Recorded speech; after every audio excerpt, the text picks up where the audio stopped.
وسلم کے احکامات کو چھوڑ کے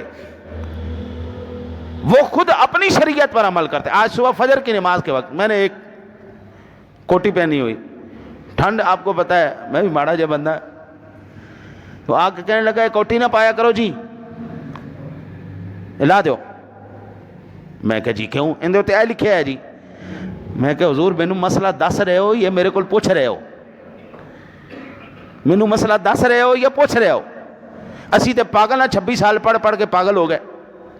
ہمارا تو دماغ خراب ہے نا. پھر ہم نے پڑھا ہے, حضور ہمیں مسئلہ بتائے نہیں, ہم سے پوچھیں. ہم نے ساری زندگی وقف کر دی صرف اسی مقصد کے لیے کہ ہم نے اللہ اور اس کے رسول کے دین کو پہنچانا ہے. ہم بیٹھے ذکر کر رہے, بندہ آ گیا, تو انہوں پتہ نہیں جی ذکر نہیں کری دا. میں ایک دفعہ چونک گیا ہے, یہ کیا کہہ رہے؟ کہتا ہے ذکر سننا فرض ہے. میں کو حضور جہڑیاں کتاباں میں پڑھیاں نے انہیں تے نہیں لکھیا ہویا, تسی جے پڑھی ہوئی ہے تو میں دس دیو.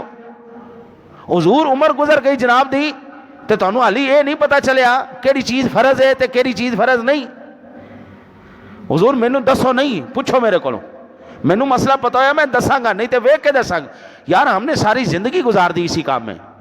دنیا ہمیں مسئلے بتانے کے لیے آتی ہے, پوچھنے نہیں آتی.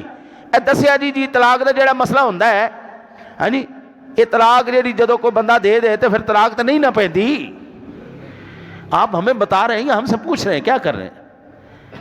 اللہ کے ولی خود آج تک ایک قوم کو مسئلہ نہیں سمجھ آئی. یہ داڑھی نبی پاک صلی اللہ علیہ وسلم کی ایسی سنت ہے جو آخری سانس تک نبی پاک صلی اللہ علیہ وسلم کے ساتھ رہی ہے. آج بھی رب کعبہ کی قسم ہے, روضہ رسول کھول کے دیکھو, حضور کے چہرہ انور پر اسی طرح یہ خوبصورت بال ہوں گے. جس قوم کو یہ بات ابھی تک نہیں سمجھ میں آئی وہ اور بات کیا سمجھے گی یار. قتل کرنا